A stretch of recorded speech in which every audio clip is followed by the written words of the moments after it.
Niatnya baik mau membantu, tapi kadang malah bikin situasi jadi tidak nyaman. Ini beberapa hal yang perlu diperhatikan saat kita ingin memberi saran kepada orang lain.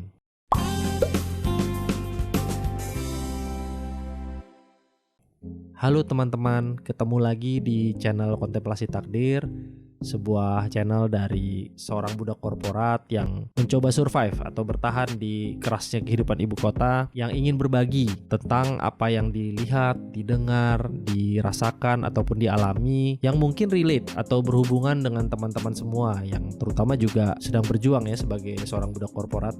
Nah, setelah sekian lama channelnya tidak aktif, nah sekarang channel ini mencoba aktif kembali ya, dan mudah-mudahan kedepannya juga semakin sering berbagi hal-hal tadi, apa yang dilihat, didengar, dirasakan maupun dialami. Nah, berhubung baru aktif kembali, kita mulai dengan hal yang ringan-ringan dulu kali ya. Nah, kali ini gue pengen bahas satu hal yang seharusnya ini baik, tapi kalau salah pendekatan, ini bisa jadi hal yang tidak baik, yaitu memberi saran. Repot banget sih, mau memberi saran aja harus pakai panduan. Ya kan udah bagus kita mau ngasih saran ke orang lain, ngapain juga harus ada panduan. Bener juga sih, tapi pengalaman gue mengajarkan bahwa memberi saran itu ternyata tidak bisa sembarangan. Ya mungkin kita pernah diajari ya di rumah atau di sekolah oleh orang tua, oleh guru, atau mungkin orang yang lebih tua, kalau mau memberi saran baik lisan ataupun tertulis itu ada panduannya. Misalnya menggunakan bahasa yang sopan dan tidak menyinggung, memperhatikan kondisi emosi orang yang diberi saran, memilih waktu dan situasi yang tepat, memberikan alasan yang logis dari setiap saran yang kita sampaikan. Lalu mungkin sarannya harus sesuai topik, singkat, padat, dan jelas. Nah, secara teknis itu semua benar, tapi ada beberapa hal yang juga perlu diperhatikan. Yang pertama, bertanya dulu, apakah orang lain perlu saran kita atau hanya perlu didengarkan saja? Nah, ini sering terjadi pada orang yang lagi cerita atau curhat ke kita, lalu kita langsung balik berkomentar dengan panjang lebar. Jadi saat orang lain ngomong, kita bukannya mendengarkan, malah siap-siap untuk langsung merespon. Jadi kalau ada orang cerita atau curhat sama kita, dengarkan dulu aja. Setelah itu kita bertanya, perlu saran nggak? Atau perlu masukan nggak? Atau perlu tanggapan nggak? Jangan-jangan hanya perlu didengarkan.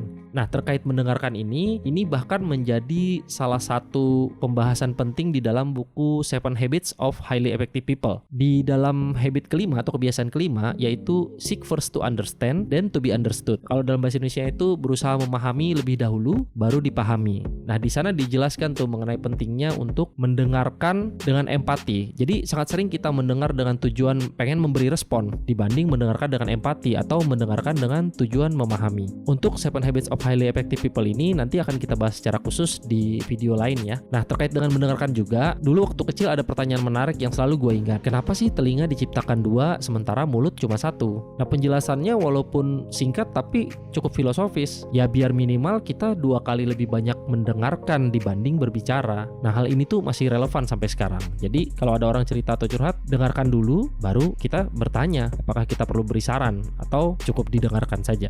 Yang kedua, jaga jarak. Maksudnya bagaimana menjaga jarak? Ya kita menjaga jarak dari cerita atau masalah orang tersebut. Datar saja. Ingatlah bahwa kadang kita mendengar cerita atau masalah itu hanya dari satu pihak nih, hanya dari orang yang bercerita kepada kita. Sementara dalam cerita atau masalah itu bisa jadi banyak pihak yang terlibat dan setiap pihak punya pandangan atau persepsi masing-masing, punya kebenarannya masing-masing. Nah, kita harus hati-hati agar kita tidak jatuh dalam pembelaan sepihak, padahal kita tidak paham seluruh konteksnya.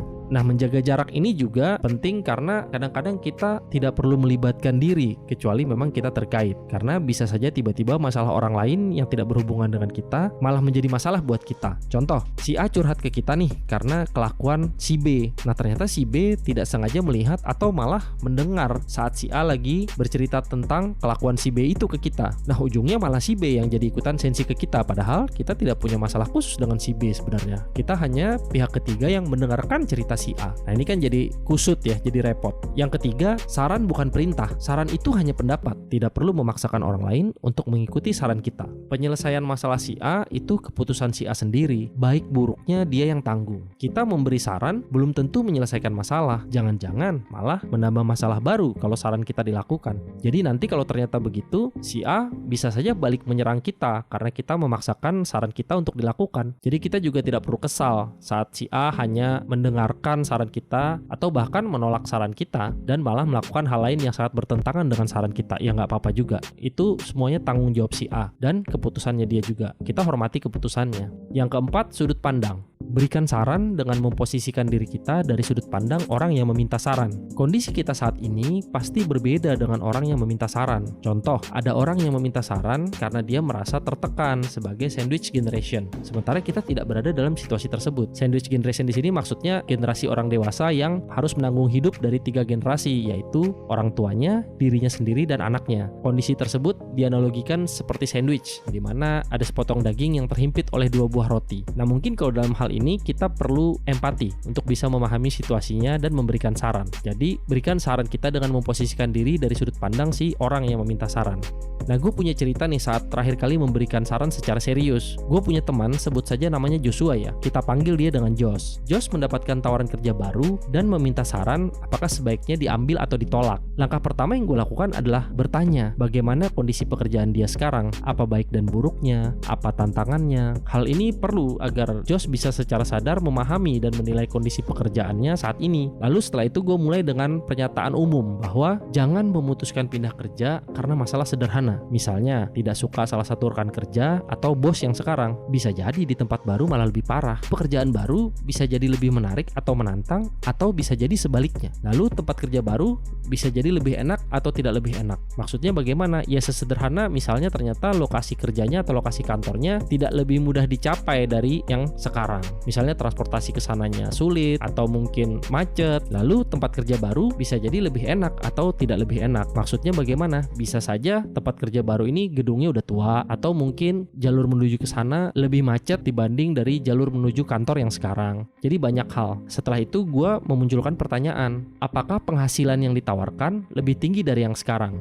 Nah, kenapa ini penting? Karena jika seandainya Josh memutuskan pindah dan ternyata tempat kerja baru tidak lebih baik atau situasi kerja baru tidak lebih baik, maka minimal ada gaji lebih atau penghasilan yang lebih yang bisa mengkompensasi situasi tersebut. Itu bisa menjadi bahan pertimbangan. Pertanyaan kedua, apakah pekerjaan baru ini membuat ia semakin dekat pada cita-cita akhir? Cita-cita akhir ini dia sendiri atau Josh sendiri yang harus tahu. Nah, dia tinggal mempertimbangkan apakah mengambil pekerjaan baru ini membuat dia lebih dekat ke cita-citanya tersebut. Misalnya, pekerjaan baru ini membuat dia naik level atau memperlebar pengetahuan dalam bidang yang dia tekuni, atau mungkin menambah koneksi baru. Pada akhirnya gue sih tidak memberikan saran yang spesifik dan justru Josh sendiri yang menyimpulkan apa yang harus ia pertimbangkan dan putuskan. Sampai video ini dibuat sepertinya si Josh belum pindah kerja juga. Mungkin saja diskusi kami malah membuat si Josh ragu ya untuk mengambil keputusan dan bertahan gitu di pekerjaan lamanya. Tapi ya sudahlah, apapun itu keputusan dan konsekuensi ada di tangan Josh sendiri. Ya kira-kira itu beberapa hal sebagai panduan sederhana saat mau memberikan saran. Jadi tanya dulu apakah saran kita diperlukan. Jaga jarak untuk mendapatkan gambaran yang lebih luas. Ingatlah bahwa saran bukan perintah, dan cobalah memberikan saran dari sudut pandang orang yang meminta. Atau mungkin teman-teman punya tambahan hal-hal apa yang harus diperhatikan kalau mau memberikan saran. Tulis di kolom komentar ya. Segitu aja dulu pembahasan kita kali ini tentang memberikan saran. Semoga bermanfaat untuk teman-teman. Ikuti terus Kontemplasi Takdir dengan berbagai kontennya. Follow juga Kontemplasi Takdir di media-media sosial lainnya. Jika ada yang punya usulan tentang konten-konten yang ingin kita diskusikan, kasih tahu ya. Sampai ketemu di episode berikutnya.